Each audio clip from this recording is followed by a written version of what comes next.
कहता है मैं राजवैद्य हूँ और मैं शत्रु के तरफ से कोई कार्य कर नहीं सकता हूँ, तो वो कहते हैं वैद्य का कोई धर्म नहीं होता, उसको हर समय तत्पर रहना चाहिए, शत्रु हो मित्र हो सबके साथ लगा रहना चाहिए, वो उठा कर लाते हैं। सुषेण वैद्य कहता है कि संजीवनी बूटी से ही लक्ष्मण जी का कल्याण हो सकता है और वो यहाँ से बहुत दूर है, द्रोणाचल पर्वत पे, वहां पे जाकर के ही लाना पड़ेगा। हनुमान जी कहते हैं मैं जाता हूँ और लेकर के आता हूँ। हनुमान जी जो है चले जाते हैं और तभी जो रावण के गुप्तचर हैं वह रावण को बोलते हैं कि सुषेण जो है संजीवनी बूटी के बारे में बता रहा है, तुम संजीवनी बूटी लेने हनुमान गया है। तब वो काल नेमी के पास जाता है और काल नेमी से कहता है कि हे कालनेमी, तुम किसी भी प्रकार से उस हनुमान का रास्ता रोक दो, यदि तुमने हनुमान का रास्ता रोक दिया तो हम इस रणभूमि में विजय को प्राप्त कर लेंगे। तो कालनेमी कहता है ये हनुमान कौन है, ये वही हनुमान है क्या जिसने अभी पूर्व समय में लंका को जला दिया था? तो कहते हैं हाँ। तो कहा कि हे लंकेश, उसका रास्ता रोकना तो बड़ा कठिन है और तुम ऐसा मत करो, वो जैसा हो रहा है होने दो, और मैं तुम्हें सलाह देता हूँ कि तुम सीता को आज ही छोड़ दो, तो इससे सब कुछ ठीक हो जाएगा, कोई विवाद ही नहीं होगा। तो कहता है तुम मुझे ज्ञान मत दो, तुम्हें मैं जो कह रहा हूँ वही तुम करो, अगर तुम करोगे तो ठीक, नहीं तो मैं तुम्हें मार दूंगा। तो कहता है तुम्हारे हाथों से मरने से अच्छा है मैं हनुमान के हाथों मर जाऊं।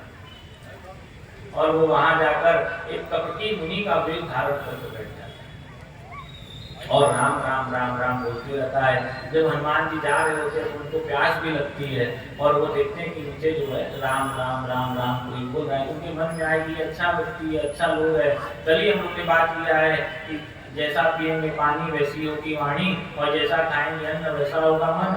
उनको लगा कि यहाँ पे जाए, यहाँ पे अपना कार्य हो सकता है। तो काल नेमी का अर्थ है, काल मतलब समय, नेमी मतलब चक्र।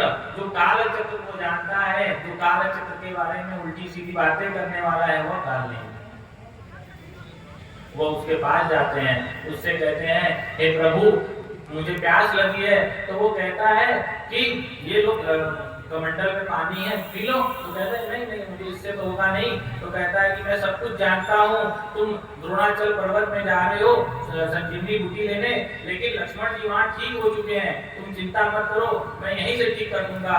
तुम एक काम करो, यदि तुम्हें भी ये सब चीज देखना है तो तुम जाओ स्नान करके आओ, तो मैं तुम्हें गुरुमंत्र दूंगा। वो समय बिताना चाहता है कि कैसे भी पूरा समय यहीं पर बीत जाए और ये लक्ष्मण जी के पास न पहुंच पाए।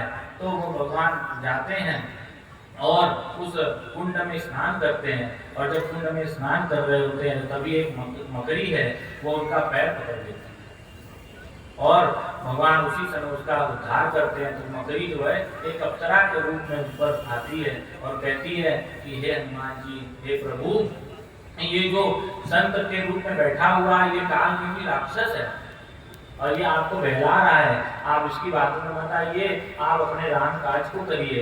और हनुमान जी तुरंत समझ जाते हैं और तुरंत ही ऊपर आते हैं और उससे कहते हैं गुरुदेव प्रणाम। तो कहता आओ तुम्हें मैं गुरु मंत्र दे दूं। तो कहते हैं कि गुरु मंत्र देने के पहले तो गुरु दक्षिणा देनी पड़ती है, तो आप गुरु दक्षिणा पहले ले लीजिए। तो उसका पैर पकड़ते हैं और उठा के पटक दीजिए, जिससे उसके प्राण वहीं चले जाते हैं और वो भगवान राम का नाम लेते लेते अपने प्राण को छोड़ देते हैं। तो वो बड़े खुश होते हैं हनुमान जी कि इसने अंतिम समय भगवान का नाम लिया, इसका उद्धार हो जाएगा। फिर वो आगे बढ़ते हैं, द्रोणाचल पर्वत पे जाते हैं, वहाँ बहुत सारी बूटियाँ थी, बहुत सारी औषधियाँ थी, वो पहचान नहीं पाते ये बूटी में से कौन सी संजीवनी बूटी है। वो पूरे संजीवनी बूटी को उठा करके चलने लगते हैं और रास्ते में अयोध्या धाम पड़ता है। और तब भरत जी को लगता है कि कोई बड़ा राक्षस है जो हमारे अयोध्या से ऊपर से जा रहा है। वो एक बाण ऐसे ही खींच के मार देते हैं जिससे राम जी जो है नीचे गिरता है, हनुमान जी जो है नीचे गिरता है। उनको बड़ा वो राम राम राम करते करते मूर्छित हो जाते हैं। भरत जी को लगा ये कोई बड़ा काम है, लेकिन वो तुरंत पानी डालते हैं जिससे उनकी मूर्छा दूर होती है। उनसे पूछते हैं कि आप कौन हैं और किस लिए जा रहे हैं और भगवान राम का नाम आपने क्यों लिया। तो उन्होंने पूरा वृत्तांत बतलाया है कि जो लक्ष्मण जी को शक्ति लगी हुई है, वो मूर्छित है, ये संजीवनी बूटी ले जाना पड़ेगा। तो कहते हैं कि मुझसे बड़ी गलती हो गई है, तो मेरी वजह से भगवान राम वनवास को प्राप्त हो गए। दूसरा ये, मैंने आपको रोक करके बड़ा पाप कर दिया है, मुझे क्षमा करिए। तो वो कहते कोई बात नहीं। तो वो कहते आप मेरे बाण पर बैठ के चले जाइए, जिससे आप तुरंत ही भगवान के पास पहुंच जाएंगे। तो कहते हैं नहीं, ऐसा नहीं है, हमारा शरीर बहुत बड़ा है, आपके बाण पर सहन नहीं करेगा। वो उनका अनुनय विनय जो है अस्वीकार कर देते हैं और चल अपने आप चले जाते हैं। यहाँ पे ये देखने को मिलता है, समझ में आता है कि जो हनुमान जी ने किया वैसा हमें भी करना चाहिए। हम लोग कभी छोटी छोटी बातों को ध्यान में रख करके शास्त्र के विरुद्ध बात करने लगते हैं कि शास्त्र में ऐसा गलत लिखा है, शास्त्र में ऐसा भगवान राम ने गलत किया, भगवान ने सीता को गलत छोड़ दिया। बहुत सारी बातें हैं जो हम भगवान कृष्ण, भगवान राम और अन्य सभी देवताओं पर उंगली उठाने लगते हैं कि शंकर जी ने गलत किया। लेकिन जिस प्रकार से संजीवनी बूटी को जब हनुमान जी खोज नहीं पाए तो पूरी पहाड़ को उठा करके लेकर चले गए, उसी प्रकार हमें जब शास्त्र समझ में ना आए तो हमें पुस्तक लेकर के गुरु के पास चले जाना चाहिए, उस पर कोई टीका टिप्पणी नहीं करनी चाहिए। क्योंकि हमारा सनातन धर्म जो है बहुत ही बृहद है, छोटी छोटी बातें बहुत ही बृहद रूप में लिखी गई है, लेकिन हमारे अल्प ज्ञान, अल्प बुद्धि की वजह से हम उसको समझ नहीं पाते और उस पर उंगली उठाते रहते हैं कि नहीं ये गलत है, ये गलत है, इसको ऐसे नहीं करना चाहिए, इसको ऐसे नहीं करना चाहिए। कभी भी शास्त्र के ऊपर उंगली नहीं उठाना चाहिए, क्योंकि कहा गया है यद्यपि शुद्धम लोक विरुद्धम न करणीयम न करणम। कितना भी शुद्धता चीज हो, कितना भी अच्छी चीज हो, लेकिन यदि वो लोकाचार से विरुद्ध हो रहा है तो वह कार्य नहीं करना चाहिए। फिर जो है हनुमान इधर राम जी भी दुखी हो रहे हैं, क्योंकि हनुमान जी, अच्छा एक हनुमान जी को और अभिमान हो गया कि मैं राम काज मैं ही कर सकता हूँ, इतना बड़ा पहाड़ जो है ये मेरे बल से उठ करके चल रहा है, ऐसा वो रास्ते में सोचते हुए जा रहे थे हनुमान जी।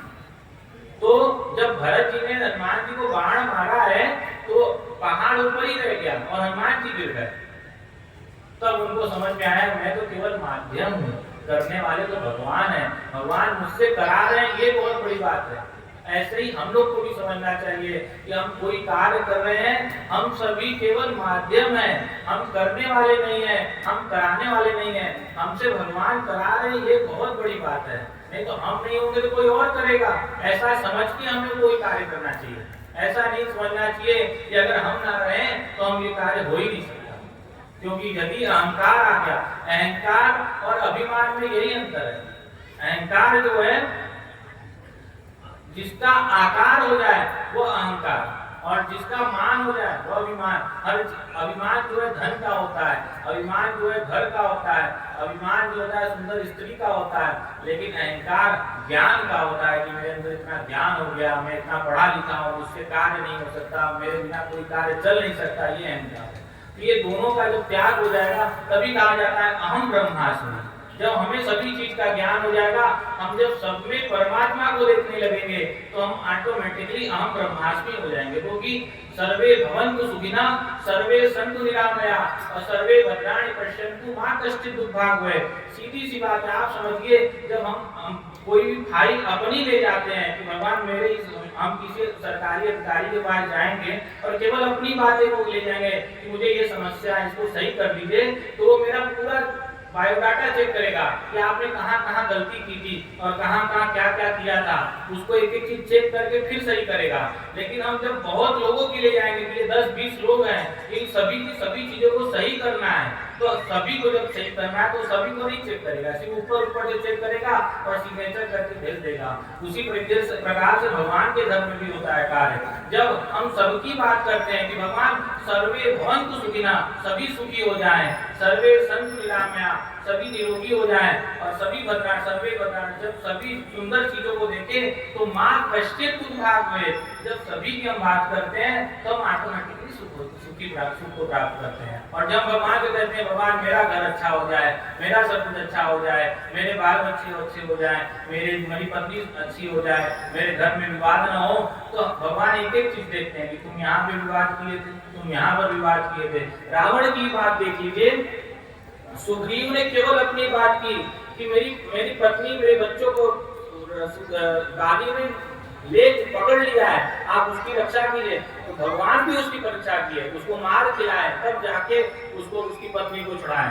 लेकिन जब रावण ने कहा कि मेरे पूरे खानदान का जो है सब कुछ ठीक हो जाएगा यदि राम युद्ध करने आएंगे, तो उन्होंने केवल रावण का ही बुरा देखा और उसका वध किया। उसके वध के द्वारा पूरे उसके 100-1 लाख पुत्र, 1.25 लाख नाती, जिसके घर में दिया न बाती, सबको मार दिया है। बाकी जो राक्षसों हैं उनका कुछ भी नहीं देखा कि वो कैसे हैं कैसे नहीं है, सबका सबको मुक्ति प्रदान कर दी। कहने का तात्पर्य ये है कि हमें सभी के बारे में सोचना चाहिए, केवल अपने के बारे में नहीं सोचना चाहिए और अहंकार और अभिमान का त्याग कर देना।